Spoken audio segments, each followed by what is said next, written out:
All right, well, thank you all for being here. We're super excited to have Otros Dreams and Accion here with us via computer. And this Spotlight On is kicking off an amazing week that we have of Mexican activists here in Denver. Tomorrow we have 3 folks involved with Los Otros Dreamers and with Los Otros Dreams and Accion arriving in Denver along with 2 human rights activists. And this handout shows you the different events going on. So we hope that you can come and join us to participate in as many of them as you can. Tonight, I want to introduce our speakers and say I had the huge privilege. All the folks who are coming were folks that the AFSC delegation that was in Mexico in June met with, where we were looking at the impact of U.S. arms trade and policies on human rights violations, on immigration, and on impunity there. And it was a very impactful trip. And one of the most beautiful evenings, we had many wonderful evenings we had, was with Los Otros Dreams and Accion, where I got to meet Maggie and a number of different folks, and Jill, who wrote the book. And Maggie they will give a little bit of an overview of how they got started. And I think that it's really important that we understand the work that they're doing because it represents something that we don't talk about here. Here we work to fight deportations, and we work with families that are struggling against the racism here in the U.S. And it is really powerful to understand what folks encounter when they return, particularly young folks, and how they are organizing themselves to work to combat that, and how important it is that we have cross-border organizing going on and that we understand what they're doing. So with that, I will turn it over to our amazing guest.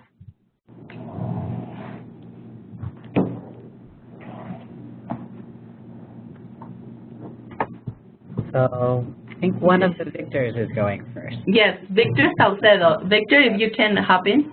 Yep, that's me. Hey, how you doing, guys?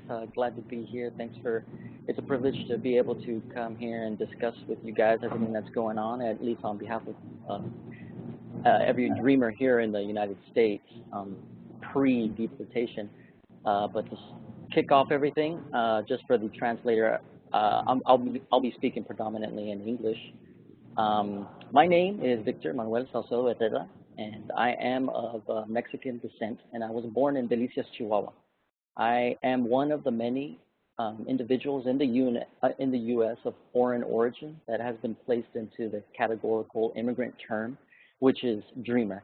I have been living here in Texas since I was 8 months old, and now live under one of the many difficult conundrums that someone who has lived in the U.S. all of their life can endure.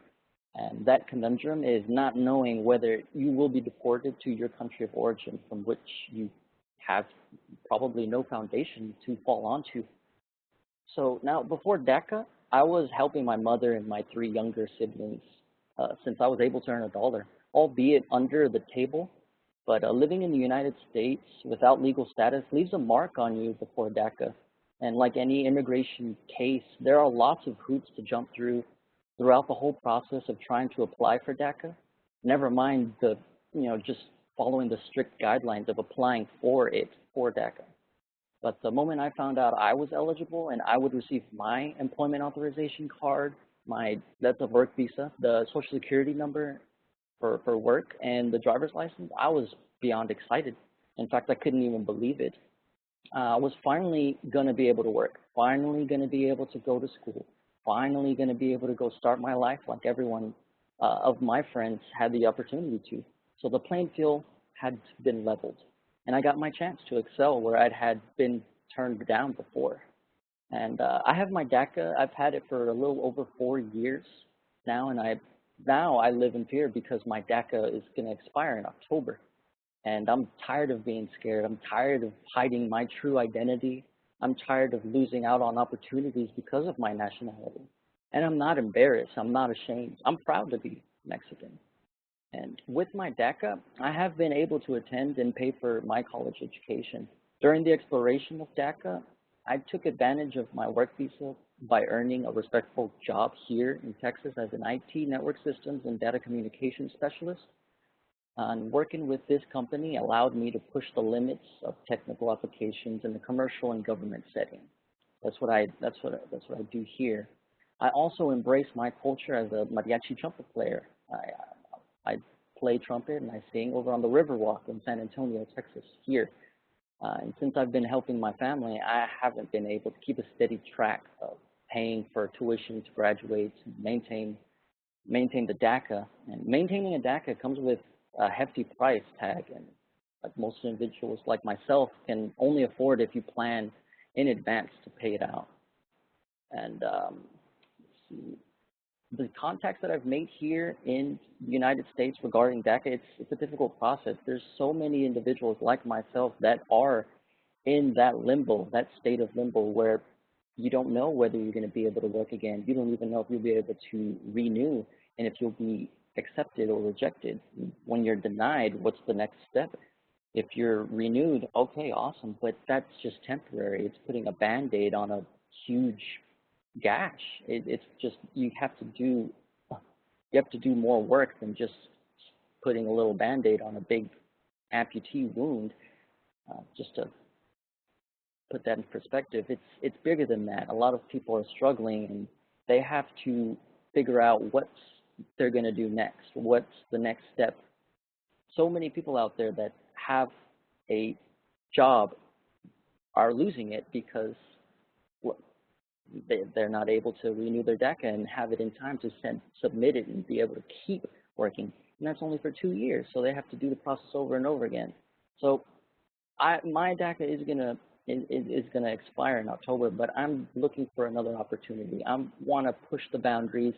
And that's why I've joined Otros Dreams and Accion and the members of Los Otros Dreams, Los Otros Dreamers book, because they're taking that step. They're asking those questions. They're just pushing those buttons.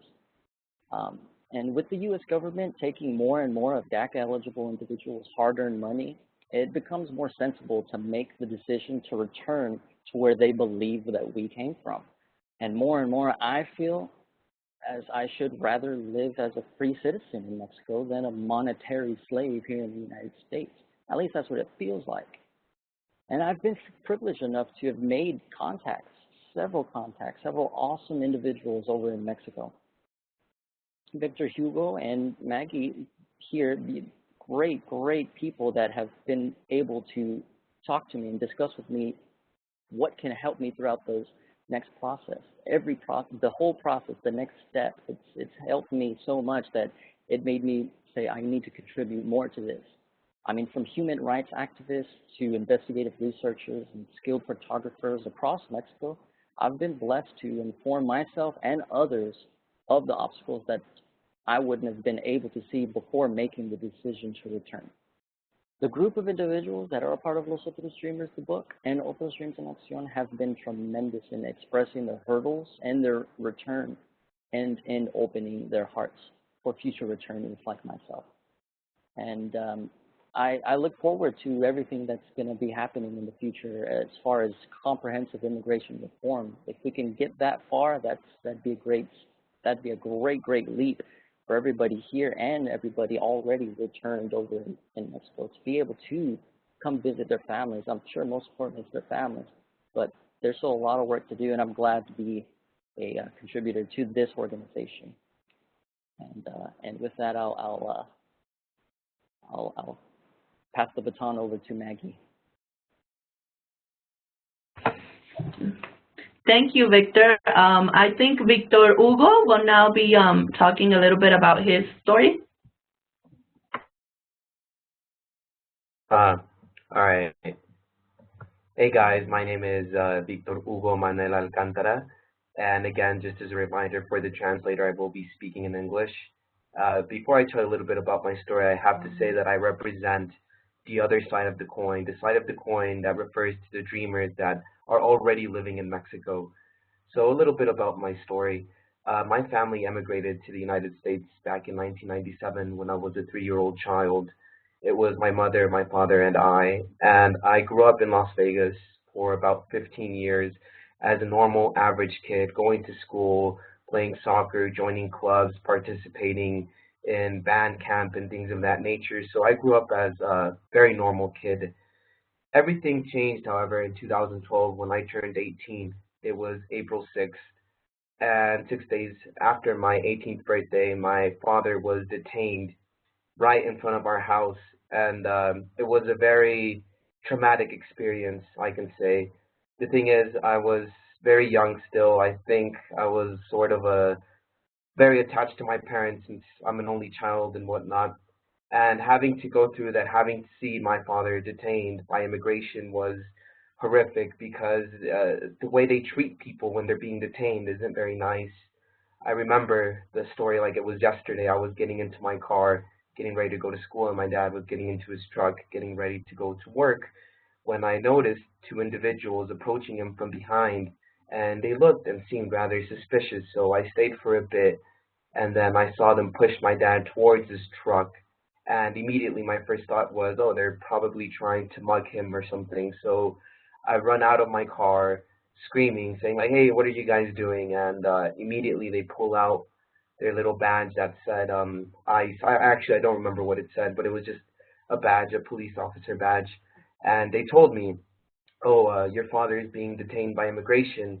And my first thought was of disbelief. I couldn't believe what was going on. Here I was just starting my day out like any other day, getting ready to go to school, and I have these strangers holding my dad against his will, telling me that they're taking him away. And I remember I tried to stop them by telling them, you guys can't do that, you need to have some sort of documentation. And they pretty much ignored me, and they said that I seemed sort of hostile, so they called in under little radio, and I was surrounded by, I can't even remember the amount of people, but I was surrounded by people. And my dad, even though he was being detained, his biggest worry was me, and he kept telling me in Spanish that everything was going to be okay, not to worry, to not be afraid. And at that point, I tried talking to him, and they just wouldn't let me. They immediately grabbed him and put him inside their vehicle, and they gave me his wallet, his cell phone, his keys, and they gave me a little card, and they said, oh, this is your case number, so that you can go and check it out. And everything happened really, really fast. It was a matter of 5, 6 minutes tops. And when they took him, I stood there in disbelief, and I honestly didn't know what to do. At that moment, I did start crying. I was very, I don't know, I was just emotional. So I got into my car, and I drove away from the apartments where we were living, and I called my mom to tell her, like, they just took dad, and she couldn't believe it either. She kept repeating in Spanish, like, no, you're lying, I don't believe you, and this and that. And we both really didn't know what to do. So I drove to school to tell my teachers what had happened and to tell them that I wasn't going to stay in school that day. I was going to go check some things out with some lawyers and stuff, which is what we did with my mother. And yeah, we talked to a couple of lawyers. We tried seeing if there was a way to stop him from being deported.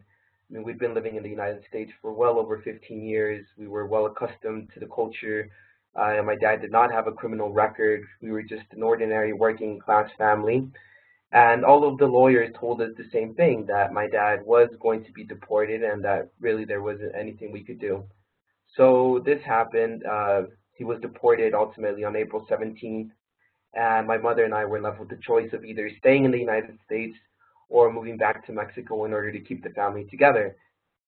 This was all going on during the time frame where they were starting to give out all of these different means of support for dreamers, like their driver's license, their green card, their working permit. So I was torn between a dream that my family had had for me since I was growing up and just family love. At the end of the day, I decided that nothing was worth losing my family over, and that no one should tell me when it was time to leave my family, that is a decision that should be mine and entirely mine. So yeah, we moved back to Mexico June 21st, 2 days after my high school graduation, that unfortunately my father was not able to see.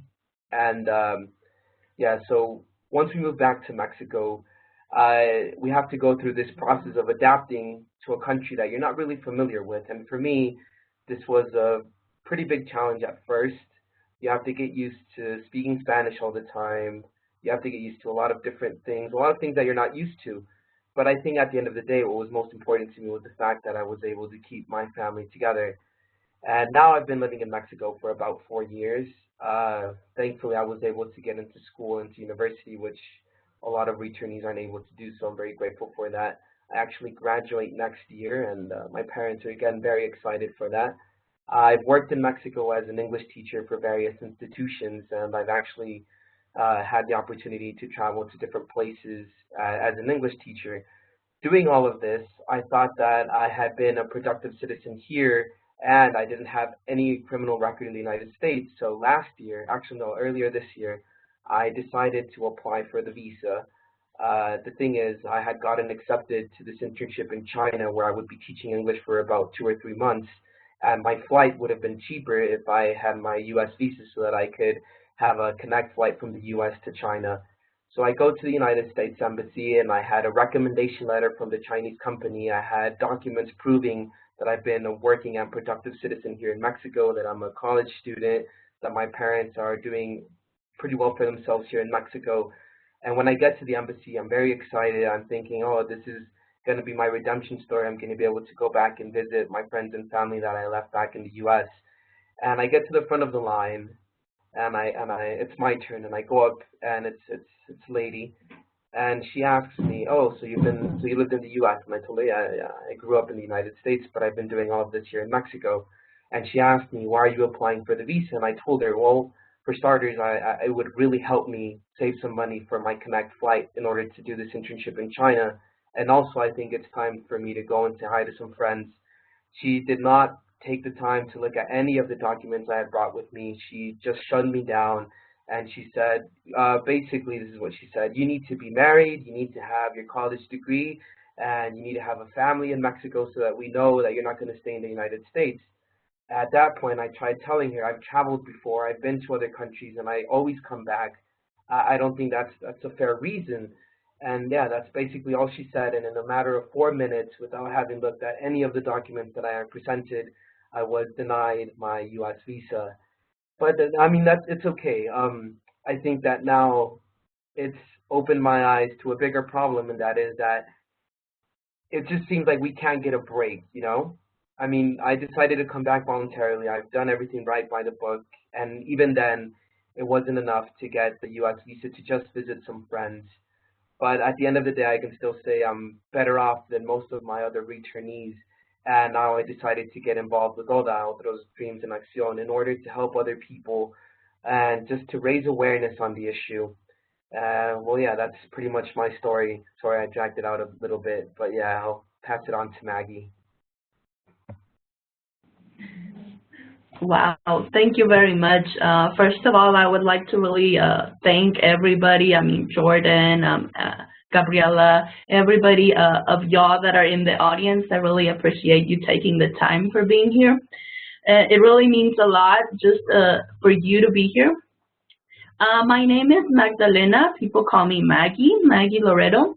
I'll just tell my story, not in a really brief way, and then I'll focus more on the work that we're doing in ODA and everything else. I was taken by my parents when I was 2 years. My dad had already been living in the U.S., and my mom decided that we should follow him. So I arrived to Dallas in Texas. That's where I went to elementary school. After that, we decided to move to Georgia. So in my high school, during high school, when I graduated in 2008, I decided to return to Mexico on June of 2008.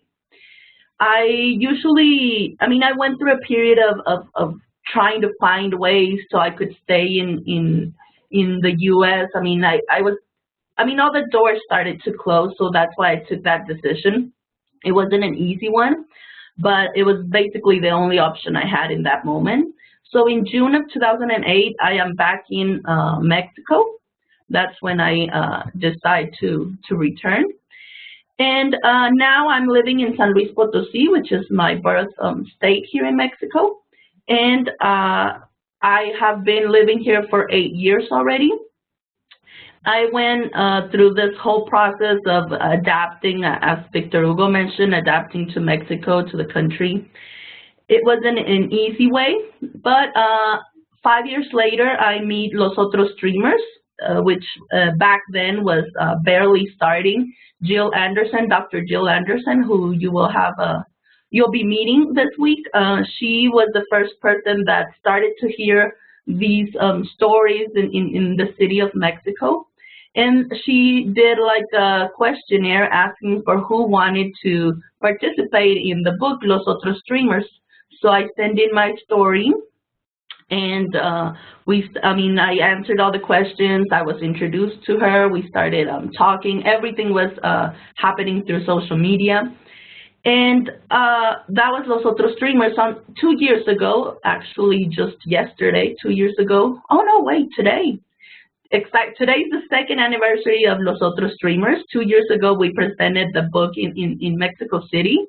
That was a great moment. It was the first weekend that I had ever spent with people that went through the same situation as I did.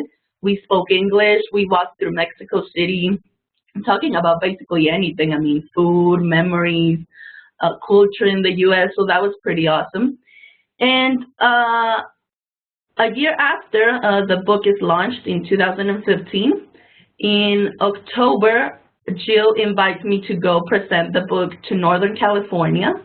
Of course, I didn't have a visa, so I decided to go through the process with the support of Jill and Los Otros Dreamers.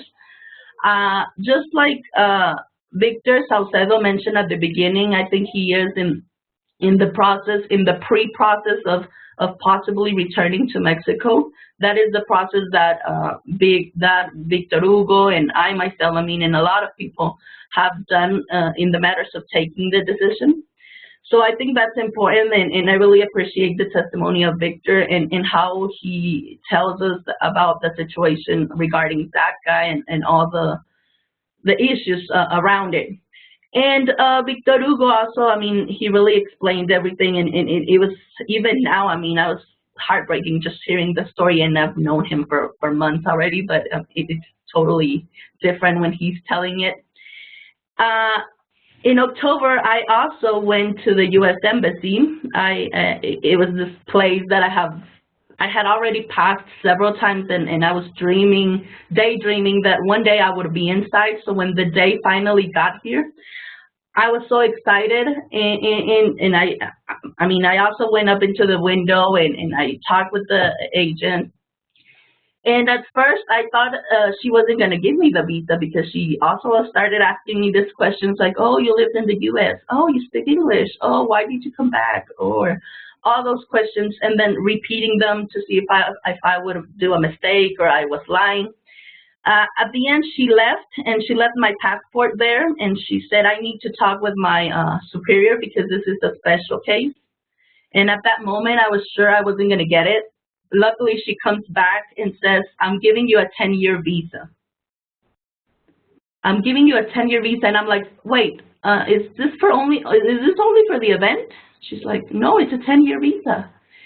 And I just wanted to scream inside of myself. It was something that I needed it was a magical moment. And I leave the U.S. Embassy, I go to Jill's house, and I'm like, I got it, Jill.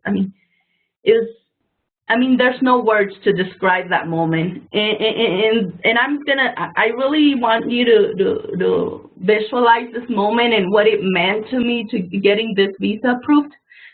It meant that I was going to be able to return to my home and close cycles and close chapters. So it was important for me. I go to Northern California in October of last year, which it's also going to be 1 year already next month. We go to present the book, and as we are in Northern California, one day Jill and I are sitting down having dinner at the beach, and we're like, what's going to happen with Los Otros Dreamers? What's going to be the next step? We had already been traveling to several places in the United States and in Mexico, and a lot of people in the book were in their own process, and everything was like, what's going to happen? That was basically the question. And as we were sitting there, Jill and I are like, let's go for an organization, Jill. This is something that is really needed, so let's do it. And that's the moment when ODA is actually born in October of last year. ODA stands for Otros Dreams and Accion. It is an organization that is led by and for young people who were born in Mexico. They grew up in the United States, and they are now back in Mexico. I think that is the key word. They are now back in Mexico. We are now back in Mexico. And we have gone through so many different processes since getting a birth certificate, getting your education papers revalidated, and if you don't have all the paperwork from the U.S., how are you going to do it?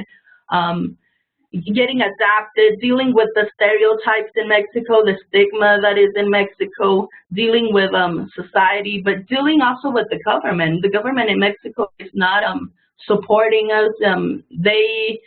I think they prefer to support dreamers in the United States with DACA. They really help them a lot. They really invest a lot of money in them. They do all kinds of events and congresses and all sorts of things to empower them, but that's not the same with us that are now living in Mexico. So that's part of what ODA does. And today I want to focus a lot on the 1996 laws. These laws that were passed by former President Bill Clinton in 1996. I'm sure a lot of you are already aware of these laws, and these laws are what have been affecting us when we are trying to get visas to go back home. It's a very important issue for a lot of young people to have their mobility. And in my personal story, I mean, that's what changed my entire life, to have that mobility and know that I can go back home whenever I want and that I'm not in exile in this place. You know, I think that really made the difference in my story. I mean, if you would have met me a year ago, you wouldn't recognize me. I don't recognize myself. And I want to talk a little bit about some of the young people that are with us in ODA. Also, I really want to talk about the process of deportation. In this case, Victor Hugo and I were privileged enough to decide to return if we want to say it like that. I mean, I know Victor Hugo's father went through deportation and he had a few days or a certain amount of time to decide to come back, but we decided. We weren't forced, like in this case his dad. A lot of young people are being forced to leave the country. In the book you will find stories like Valeria and Chris. Chris is not in the book, but his story is similar to Valeria, where they were on a bus and ICE bordered and asked for documents, and due to the lack of them, they were deported. And they were detained first, and then they were deported. Now both of them have graduated from UNAM, one of the best universities in Mexico, a biologist and business relations, business international. So that is, Valeria has a 10-year ban. Valeria, like a year ago, tried to apply for her visa as well. Her family is in the U.S. Her visa, of course, was denied because she had a ban. But just like the story of Victor Hugo, also there's other people like Enrique. Enrique works at an IT company in Mexico City. He also wanted to go get some paid training courses from his company to Texas, I think, and his visa was denied. They didn't interview him for more than 2 minutes. That's the story of him. Today I have another sad story. Unfortunately, Rufino, he's part of the book. You will find him in the book. I think he is in page, he's one of the first stories, actually. He grew up in Georgia. And I want to talk about his story because today he went to the U.S. Embassy. We guided him and supported him. And unfortunately, his visa was denied as well. We have many stories of returnees that are trying to apply for their visas, and they have like what we consider, or what they should consider, that everything or those strong ties to Mexico. But unfortunately, Rufino was in interview also more than 2 minutes, and he got it denied. They notified him with a 10-year ban, so he needs to wait until 2020 in order to reapply. He has been living in here for 7 years. He's also in college. His family is here. His parents are here. And I don't understand, I don't conceive. This is something that really frustrates me, and it just happened today, so I hope you can understand my frustration right now regarding this topic. I just don't understand it, and then I don't understand it because there are people in the book that also had unlawful presence in the United States, which is what they call it.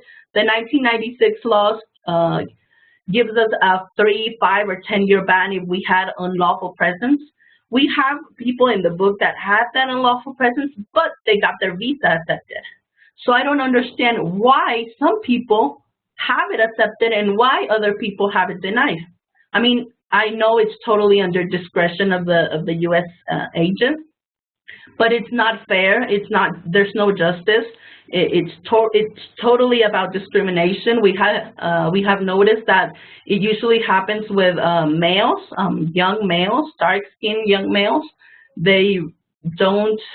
I mean, it's totally discrimination. So we are researching about it, and that is one of the biggest projects in ODA, which we call it #Fix96, where when we go to universities and organizations like here, we want to create awareness, not only what happens post-deportation or what happens after a family or a person leaves the U.S., but also create awareness about these laws and how they're affecting us now. Which is 20 years after, they're affecting us because we can't have that right to mobility. And a lot of us need that mobility in order to decide where we want to live. A lot of people like Victor Hugo who have traveled to other countries. Myself, right now, after 8 years, I am really happy in Mexico. I am aspiring for Universidad de Guadalajara. I'm a bilingual interpreter. I'm an English teacher. I love my country in Mexico now, and I love the U.S. I mean, I love its places. My family, my nephew, my brother are still there. I know a lot of people, but I mean, now that I was able to go back, I understand where my place is. So I think we're fighting for that mobility for others, other returnees, and just in general have that mobility. I think it's very important for us. Besides the Fix96, which is really huge in ODA, right now we're also we have a program that offers mental health via Skype or via other options, where they can have therapy. Families, not only young people, but also their families can be involved. We have a center in Mexico City where families can go and receive mental health attention. And we have this program to do it through Skype, which that is, we have seen that a lot of people have requested to have these kind of help and support. So we have that available. We have called it Almas Transfronterizas. Sorry. And another project we have is called Return 101. That is focused more on our website, which we recently launched. It's called www.otamexico.org. You can find it. You can find us there. We have all the events posted there. We have pictures. We have the members who are active in the leadership group, and we have the donate button there and information there. So that is a website where we have this section called Return 101, and we are going to upload all sorts of questions there, like how to get your birth certificate, how to revalidate, how to get the birth certificate of a U.S. Citizen child who is now in Mexico, how to help him enroll in school, how to rent a house, all the ID documents. Are there study abroad programs? Are there, how do I apply for a visa? How do I know if I have a 10-year ban or a 5-year ban? All sorts of questions. And we also support people that are thinking of returning back to Mexico. I mean, in this case, like Victor Salcedo, who has been going through this process of deciding if Mexico is the place where he wants to be. We try to support them, and overall we are friends. Every time I meet somebody or somebody contacts me through Facebook, through the page, or through the website, the first thing I do is just to be friends. I think that is the main thing. Support each other and listen to each other That is the biggest thing. And after that, we will put all the resources we have for them to take advantage of, and then grow. I mean, grow as a community in Mexico, and just keep fighting for that binational right that we should have. That is Otros Dreams en Acción for now. So, not sure if you have questions and answers. I would be happy to interact a little bit now.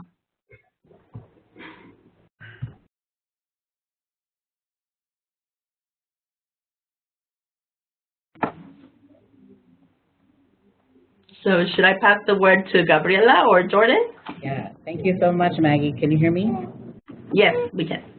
I'm going to invite folks in the room to share questions or to ask questions if they have them. But I have one question that I thought I would start with.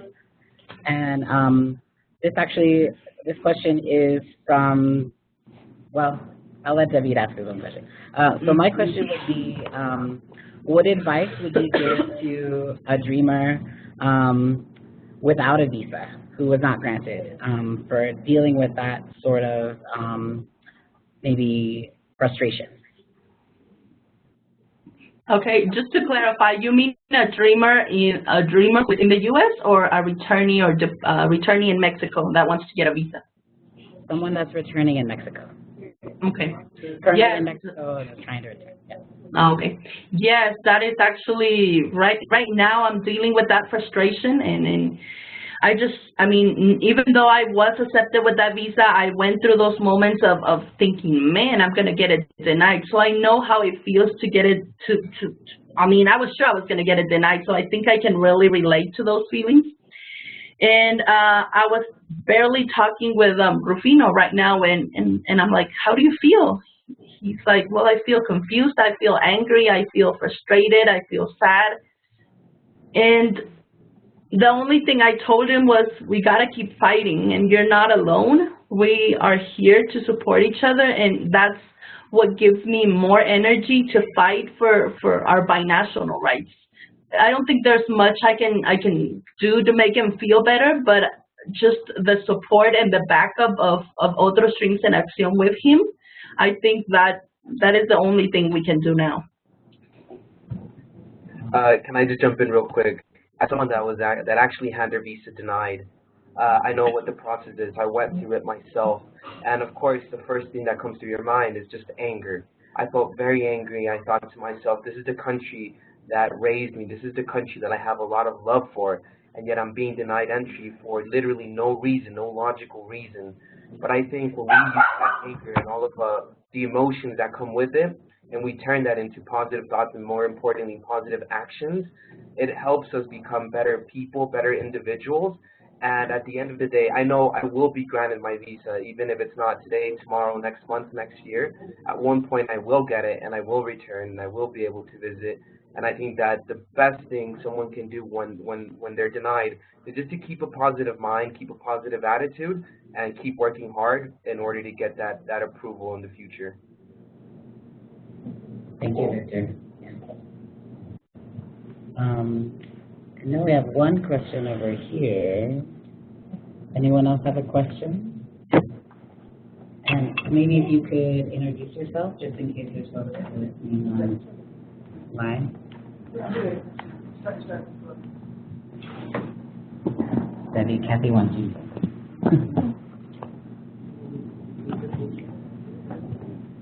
Hi, my name is David Viramontes. Oddly enough, I'm also from Delicious, Chihuahua, for the other person. I forgot his name. But Victor, yeah. Hola, Patriota. I want to thank you, first of all, for sharing your stories, and I think it's very inspiring to hear you talk in such a positive, reinforcing way. And I'm glad that there's a community being formed around these issues so that we can better leverage each other's resources. So when it comes to, I guess my question is, how can we help? What is it that we can do here in the U.S. to help spread the word, or what is it that is needed, that you guys need the most, I guess? I guess what from my perspective, what we can do is revolt here from United States soil, put our words out to the politicians, to the U.S. government, to our congressmen, congresswomen, and be able to provide to them the emotional stress that it's causing to people that have to get returned, have to get deported. The best way, I guess, it would be to revolt and be able to stand up for our Mexican brothers and sisters and family and friends and colleagues and human beings, just human beings that are being deported and voluntarily returning. I mean, me for myself, I'm going through that state of should I return? Should I stay? Should I go? But in the end, I feel like I think I need to go because I want to be able to make that change. At least from my perspective, there has to be a change. So what everybody can do from, I guess, from the question you're asking is revolt. Is go to those representatives, go to the representatives, go to those council meetings, go to those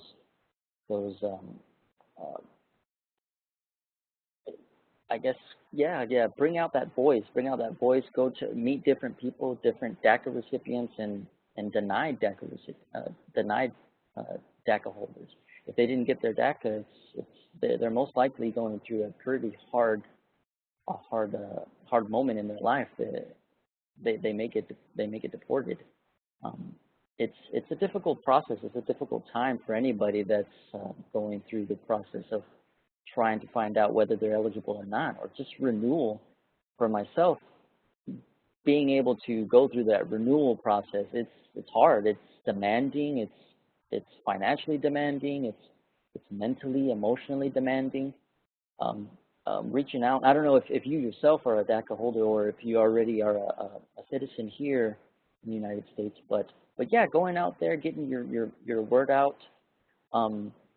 Being able to spread the word to different people that ODA is here to help, because just like they've helped me understand the struggles and because it's a struggle here, but there's also a struggle post-deportation, post-return. There's a huge struggle, and they've opened my eyes to that. They opened my eyes literally, because I thought it's going to be an easy process. It's going to be a piece of cake. I'll be able to return to my homeland, and I'll be able to live a life. Be successful and live my dreams, but it's actually different. It's actually different. Just from the stories I've heard and the obstacles that you have to face, it's not a piece of cake. So spreading the word, going to council meetings, going to your representatives, going and asking, well, what can we do about that 1996 law? It's a fix 696, hashtag 696. That's really a basis of what we're trying to do, because that ban is keeping a lot of people from going and visiting their family or just visiting their friends or just being able to have that liberty of, I choose to go to the United States again. I choose to because I should have that opportunity. So yeah, it's I guess spread out that word that ODA is here to help. And they definitely are here to help, and I can vouch for that. So I hope that answered your question. Thank you. So, Kathy?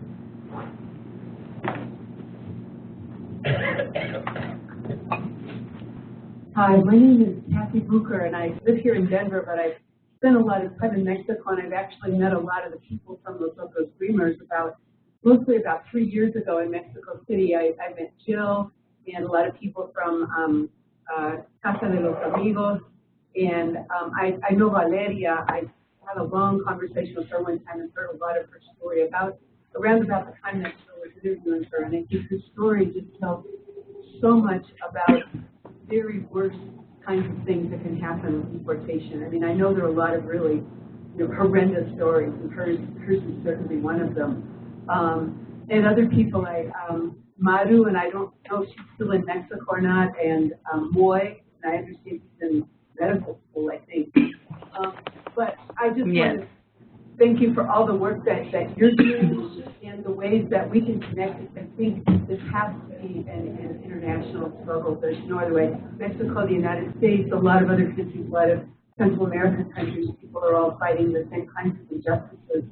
And I think the more we can really see how all of this crosses borders, how it's mostly the people who can't cross borders, but the impacts of the laws and the policies and the injustices and the terrible practices and there's the terribly, terribly inhumane things that happen to people through some of these processes. I think are just really important. The more we can, as you're all saying, speaking up and making this known. So thank you so much for everything.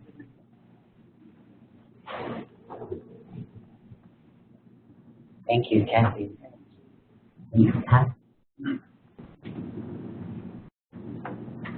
Hello, my name is Patrick. Yeah, I echo what Kathy just said, and I think what everybody here said. I'm very, very impressed with your stories. And one of the things that I'm aware of is living in the United States, you all speak excellent English. And I have heard, maybe by rumors, that there are a lot of job opportunities in Mexico now for people who speak English, like in call centers and places like that, and U.S. corporations. And my question is that true? And is that a good thing or a bad thing? Okay, that's a really good question, actually. We know a lot of people in various call centers. In the call center in Mexico City, there are, I think, over like 800 young people who went through deportation or decided to return that are just in that call center. And I myself work in the U.S. I mean, I'm in Mexico, but I'm a bilingual interpreter on the phone, so I get to interpret 911 calls, banks, Medicaid, food stamps. I know all of those processes because I do them every day, Sunday to Thursday, 8 to 3. That is my job in the U.S. And I think that's part of the call centers and all those jobs. They are like the best from the worst. Yes, they pay more. It's not minimum wage. Like I used to work for minimum wage, so now I get like 4 or 5 times more than that, which that certainly helps. But at the same time, it doesn't give any growth opportunities. It's not a career. It's not something that we can say, okay, I want to be a doctor. I want to be an IT. I want to be a lawyer. It's not something that we're going to be able to accomplish if we stay in there. A lot of people stay in there because, as I said, it pays a lot better than anything else. And people have families and everything, and they just stay there because of the financial situation. But I consider it's another kind of dead end because there's no way to pursue dreams and to keep growing and continue with a career, a major. So I mean, it helps, of course, but it's not the solution. It's more of a dead end sometimes. Speaking briefly, I've also participated in terms of teaching opportunities here in Mexico. And again, as Maggie pointed out, a lot of the employment opportunities in Mexico are extremely underpaid. I know teachers that were raised in the United States that are working quite literally for $2 an hour. And I mean, of course, this isn't enough to sustain the type of lifestyle that we're used to when growing up in the United States. And the thing with teaching, you do have a lot of opportunities to grow, but they require you to invest your own money and your own time, which unfortunately a lot of times these jobs don't lead you a lot of. So I mean, between being in a call center where you're paid okay, or between working at a teaching job where you really aren't paid that well, I would say that there are employment opportunities, but that doesn't mean that these opportunities are actually good. Yeah. Okay, so this is Kathy again. Back when I was talking with Jill and everybody there a few years ago, I also got really interested in the Polish-field call centers, and I started looking into it some.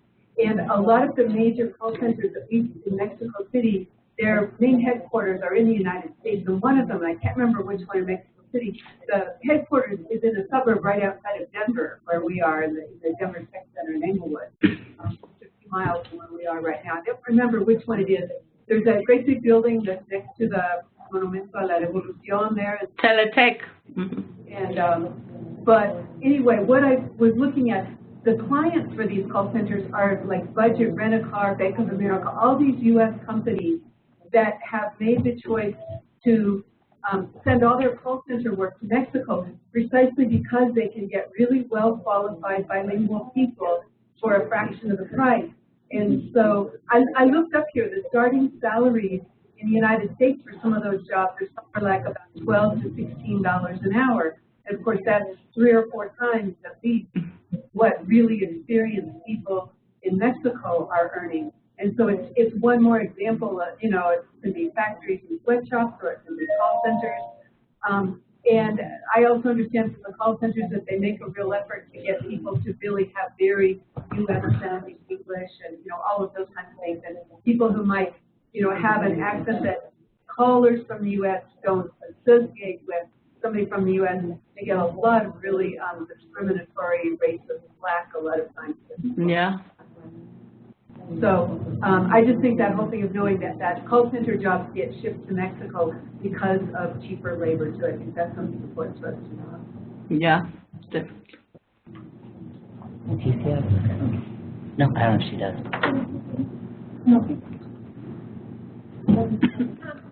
So one of the things that I found, in addition, I mean, to the amazing ways that you all have organized yourselves and are sharing information and are supporting each other and providing that support, just very inspired by that. And in reading the book and also in meeting with you all in Mexico City, one of the things that I was hoping, Maggie and Victor Hugo, it sounds like you did not encounter this as much, but I was wondering, Maggie, if you could speak to your own experience and some other folks in the book about what the challenges going back to Mexico, and in particular, I think things that I work on immigration and work with folks who are to stop them from being deported, but who some families do. We've started telling people, make sure you get your documents in order before you go, because it can be challenging getting there. But it wasn't until I read the book that I realized how deeply that is. If you could talk a little bit, Maggie, about your challenges and just getting your transcripts and being able to try to enroll in a university and what that meant.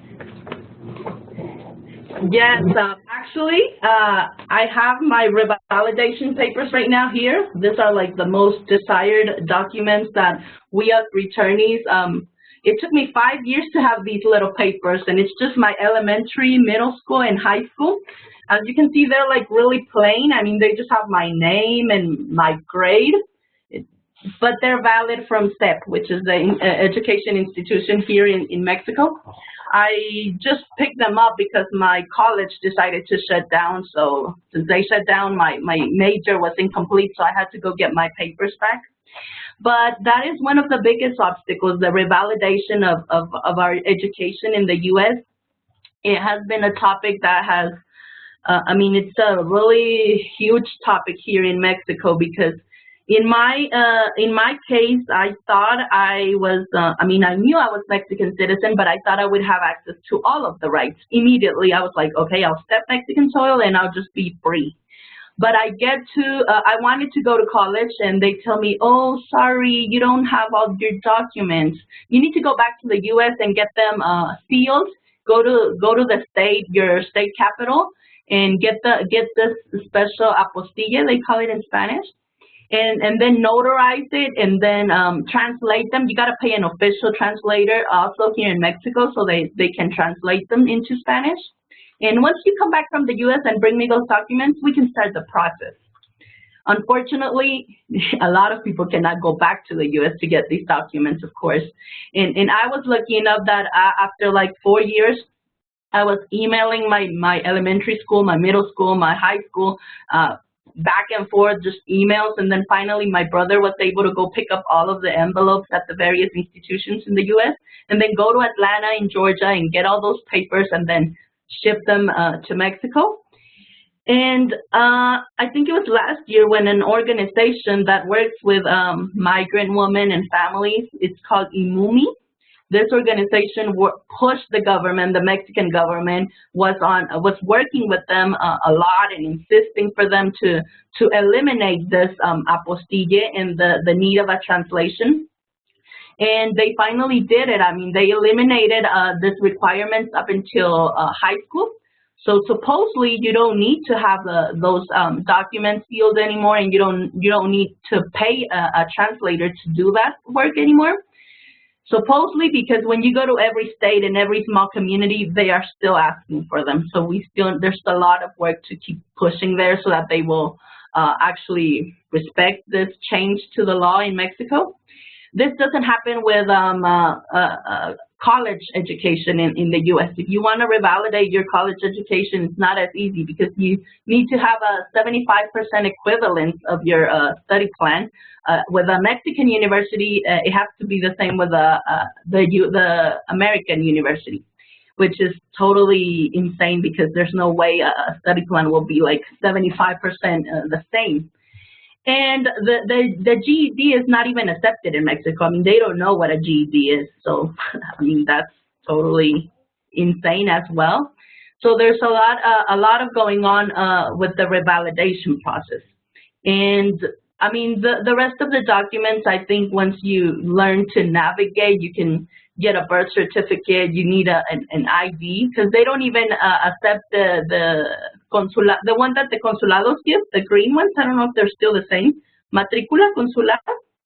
They don't accept that one here. I went to open a bank account and I showed them that, and they're like, what is that? I was like, well, it's an ID that the Mexican government issued me in the U.S., but they don't even know what it is. So we need to find the information to get an ID. And there's several other obstacles, but yeah, one of the biggest one is the revalidation, which is affecting a lot of young people that cannot go to college or pursue their high school education even.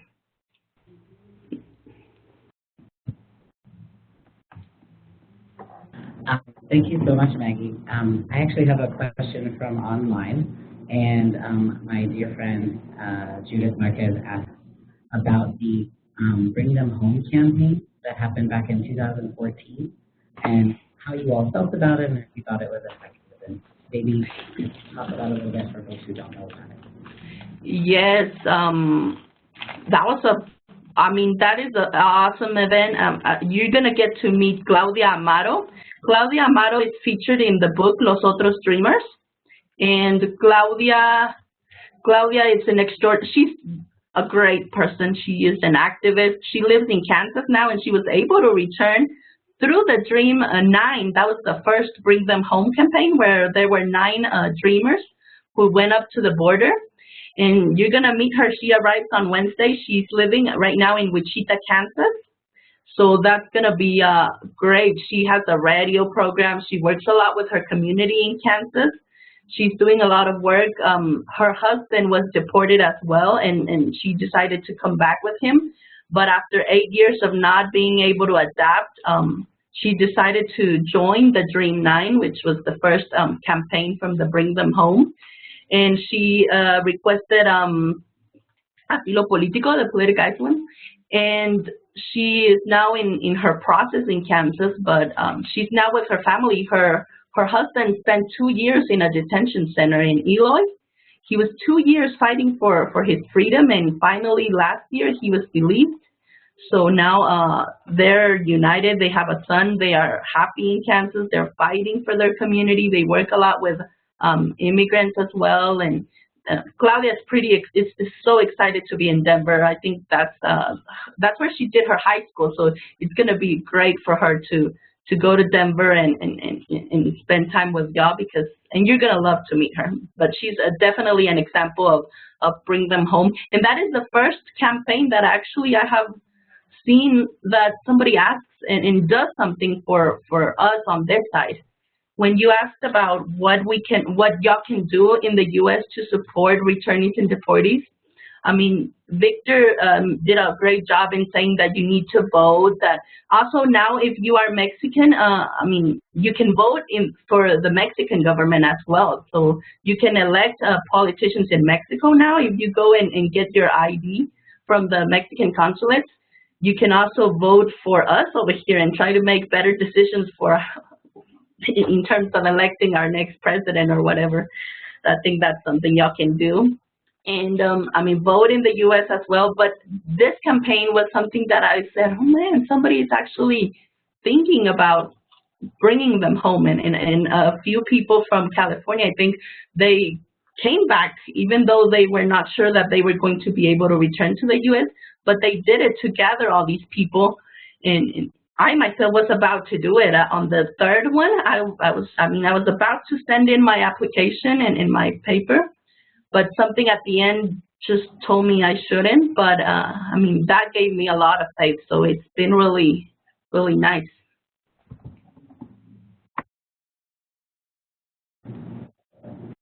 Great. One more question from Gabriela.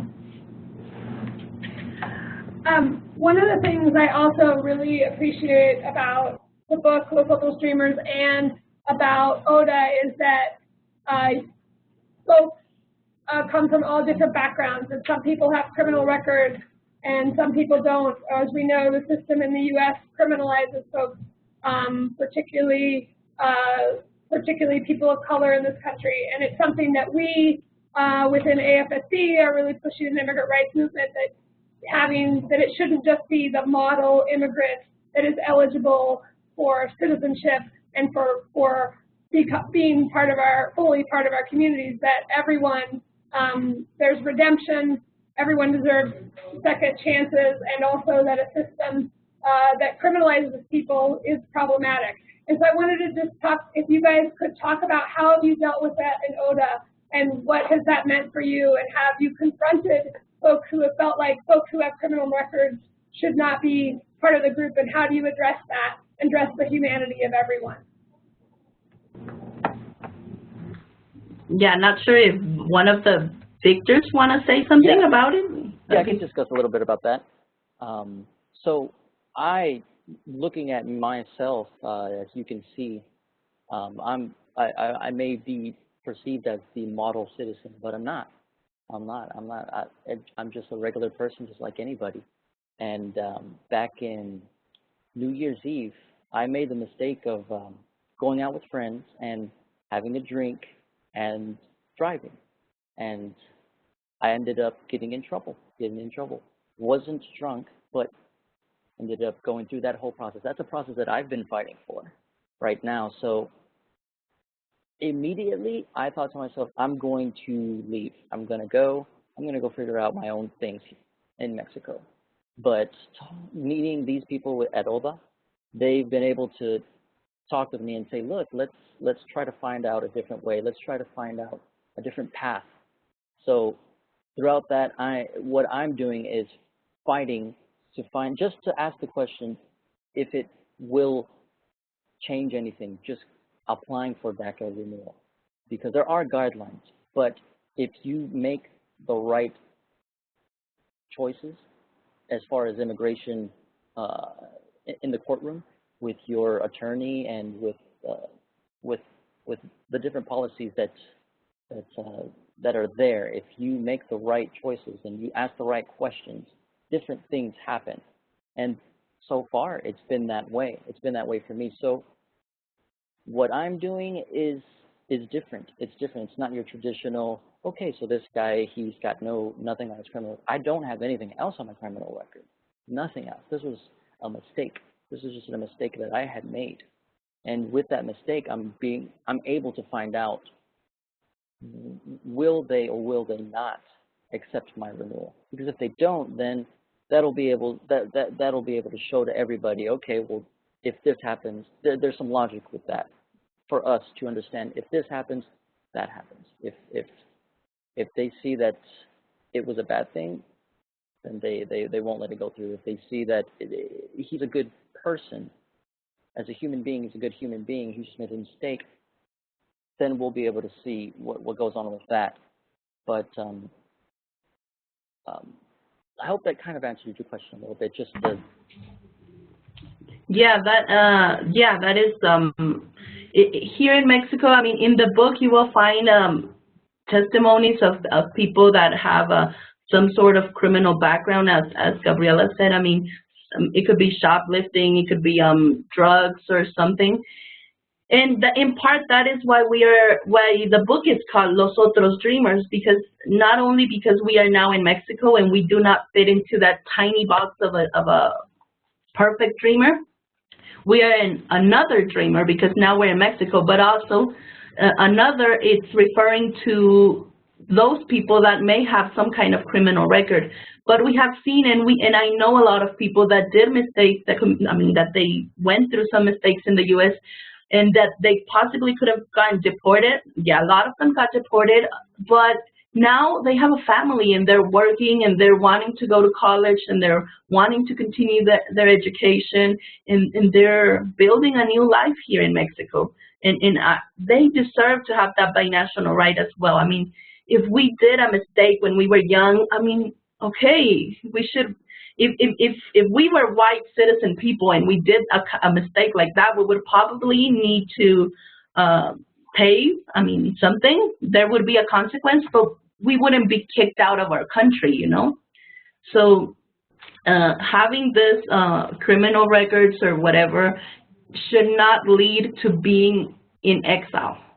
I mean, you should not pay with that. I mean, you should not be kicked out into another country. You should not have to live with that your whole life, because that's not part of being a human, you know. That shouldn't be done with humans, as we all are. So yeah, we work a lot with them, and we totally support and have their back, and they're part of all that. Doesn't mean if you were driving and drinking, or if you did a mistake.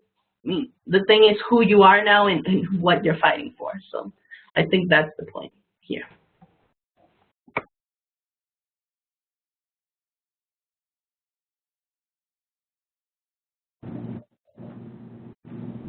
Well, unless you guys have any final words you want to say, I think we'll wrap up. I don't know if there's anything else you guys wanted to share. Okay, I'll start, and then I'll let Victor finish up. There's some announcements. I think Gabriela already passed out a paper with the events that are going to be happening. We have an event at the University of University of Colorado in Boulder, and we have an event the University of Denver. We have some cool events with our friends from AFSC, so those are awesome events that we're really looking forward to. And you're gonna meet, as I said, Claudia Amaro, who is in Kansas now. You're gonna be able to meet her, and Dr. Anderson is going to talk a lot about the book. I didn't talk a lot about it because I think Dr. Anderson is gonna do a great job on talking about it. And also Raciel, his mom was deported like 10 years ago, and he was 12, and he decided to come back with his mom as well. And he recently got his visa approved just to participate in these events in Denver. Since one of the requirements we have to participate at universities is for them to support a young person that could apply for his visa. So that's a great news. Raciel got his visa approved, and he will be with y'all in Denver. So I'm looking forward to hearing and looking at a lot of pictures of those events with y'all, and hopefully y'all can join us in some of those events. And just remember to visit our website, our Facebook page. I mean, I think we can all spread the word about it. I know y'all work with a lot of people that are going through deportation, so feel free to let them know that we're here. We're trying to work with Kino Border Initiative, and I'm trying to work with people in the border, and also follow up on them and just pass them our contacts and know that we can help them with any documents or any questions that they may have, and just be friends with them. So feel free to share information with people that are going through that situation. And I really thank you for having us here and giving us this space. I think that is one of the biggest, that's solidarity for us and all that. It does, a lot of people ask what they can do, but it's not just about, a lot of people think it might be financial. A lot of people may think it's something that they can't do or it's too hard for them to do, but for just being here, you can show us that solidarity and that idea that we can build bridges across both countries, that we're not alone here in Mexico, and that y'all are not alone in the U.S. I think Mexico and the U.S. is one big country. because our families are connected, our economy, everything is connected. So I think that is a really great thing that we can share, and just be in contact and share information, and solidarity. That's the key word that I really love to end. So thank you very much, and I'll pass the word to Victor. And Victor.